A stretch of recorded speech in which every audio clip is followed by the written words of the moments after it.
filho do diabo? Até quando enganarás e persuadirás as pessoas a deixarem o reto caminho do Senhor? Eu te digo, a mão do Senhor está sobre você e ficarás cego por um tempo, porque quem Deus chama tem autoridade para repreender o mal. Aleluia, glória a Deus. Tem pessoas que querem fazer a obra, não foram chamadas, querem pregar, mas não foram chamadas, querem cantar, mas não foram chamadas, querem evangelizar, mas não tem unção, não tem autoridade. E para fazer tudo isso, você tem que estar debaixo da direção do Espírito Santo. Aleluia, glória a Deus. Aleluia, Isso vai Jesus. dizer que ele mais ficou cego. Isso chamou a atenção do procônsul, e ele entendeu que a palavra de Deus era verdadeira. Nessa mesma primeira viagem missionária, ele também vai pregar em Antioquia. No capítulo de número 14, ele entra em Icônio, prega a palavra, muitos creem, muitos também não creem. Há um levante e tentam matá-lo. Quando ele sai de Icônio, ele vai para Derbe e Listra.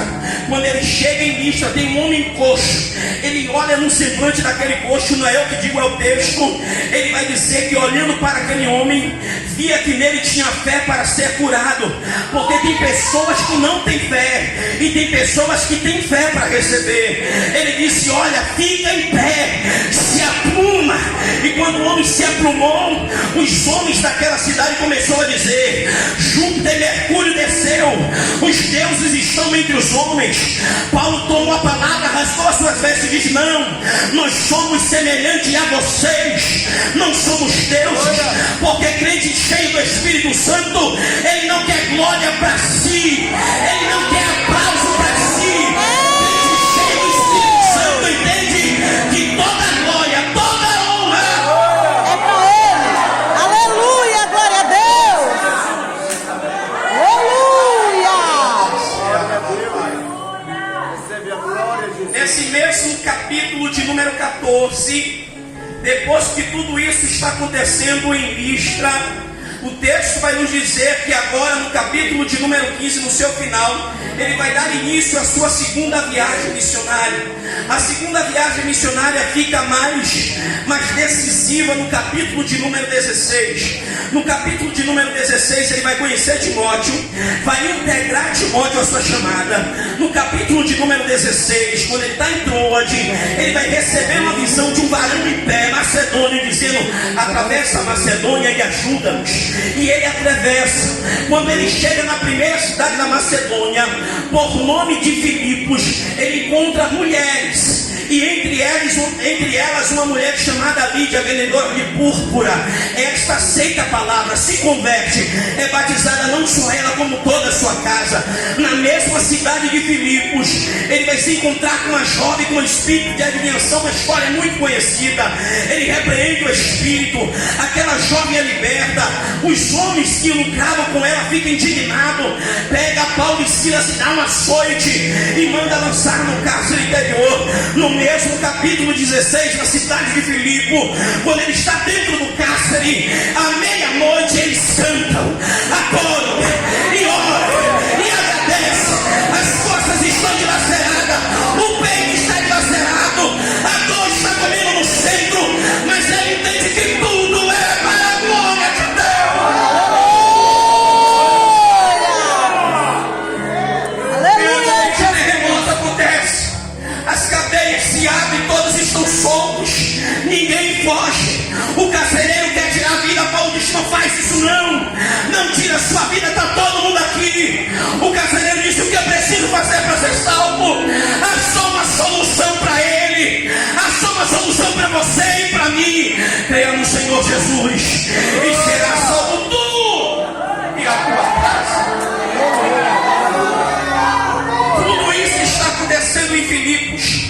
É por isso que nós vamos entender quando ele escreve a carta aos Filipenses, no capítulo 4 e no versículo 13: posso todas as coisas naquele que me fortalece. No capítulo 17, na sua segunda viagem missionária, ele prega em Tessalônica, ele prega em Bereia, e ver a habilidade dos irmãos em Bereia em consultar a palavra, a Torá, porque crente maduro, ele não fica engolindo tudo que se diz. Crente maduro, ele pode até ouvir, mas ele vai rastrear para ver se é verdade aquilo que está sendo dito. Ele prega em Tessalônica, prega em Bereia, ele prega em Atenas. Quando ele está em Atenas, ele fica comovido pela idolatria. Um povo religioso, mas idólatra. Mas ele viu uma estátua com nome ao Deus desconhecido. E crente sábio não perde a oportunidade. Ele aproveitou a oportunidade para dizer que aquele Deus desconhecido é o Deus que criou os céus, a terra e... Aleluia! No capítulo de número 18, ele prega em Coríntio. Em Coríntio, ele dá testemunho e prega Cristo. Ele encerra a sua segunda viagem missionária. No capítulo de número 19, ele inicia a sua terceira viagem missionária.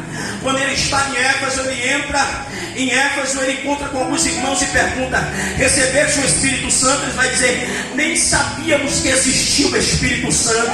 E hoje não está sendo diferente. Tem crente que não tem nenhum tipo de relacionamento com o Espírito Santo. Tem crente que não conhece nem tem intimidade com o Espírito Santo. Paulo disse: não conhece, não? Vocês são batizados aqui no batismo de João. Ele disse: chega para cá, aquele que um dia foi colocada a mão sobre ele para receber o Espírito Santo, ele agora coloca as mãos, e todos que ali estavam foram cheios do Espírito Santo. Aleluia! A profetizar. Nesse mesmo capítulo de número 19, a Bíblia vai nos dizer que ele entra de sinagoga em sinagoga pregando a palavra. A Bíblia vai dizer que os seus lenços e aventais curavam pessoas, porque ele não podia estar em todos os lugares. A Bíblia vai dizer no mesmo capítulo de número 19 que as pessoas iam para as praças e começavam a confessar os seus pecados pelo poder da palavra que estava sendo ministrada. No mesmo capítulo de número 19 aparece um homem por nome Demétrios, um Orígenes, que quer paralisar a Paulo. Por quê? Porque ninguém mais comprava os nichos de Diana, ninguém mais doava-se para a idolatria, nem para a heresia. Porque quando nós conhecemos a verdade, nós não somos levados por qualquer vento de doutrina, não. Quem está pautado na palavra vive, na palavra vive, na verdade Cristo é a verdade, Cristo é o caminho, Cristo é. Aleluia, glória a Deus. Demétrios fica indignado, mas nada pode fazer. No capítulo de número 20, correndo, no capítulo de número 20, depois que cessa o tumulto, a Bíblia vai dizer que Paulo vai para Troade. Quando ele chega em Troade, ele vai pregar no primeiro dia da semana. No primeiro dia da semana vai ter o culto do partir do pão, o culto da Santa Ceia, o culto da comunhão. Neste culto Paulo vai pregar, as lamparinas vão ser acesas, o discurso vai se estender até a meia-noite. Mas é interessante desse discurso é que um homem por nome, um jovem por nome Eutico, ele vai cair da janela. Mas escute isso aqui: quando o Eutico cai da janela, ele morre. Mas o culto era da Santa Ceia, não era? O culto era da comunhão, não era? O culto da Santa Ceia faz menção à memória de Cristo, morte e ressurreição de Cristo. Se Eutico ficasse morto e não ressuscitasse, naquele dia não seria lembrado da memória de Cristo. Ninguém lembraria que Jesus morreu e ressuscitou. Lembraria que Eutico caiu, que Eutico tropeçou, que Eutico morreu. O comentário seria a morte de Eutico. Mas naquele culto, o comentário não poderia ser a morte de Eutico, porque Eutico não pode ser lembrado em memória. Só quem pode ser lembrado em memória é Cristo. Deixa eu te dizer uma verdade: as pessoas podem cair, podem pecar, podem adulterar, podem mentir, tropeço pode acontecer, escândalo pode acontecer, mas nada vai apagar o que Jesus fez pela humanidade. Meu Deus!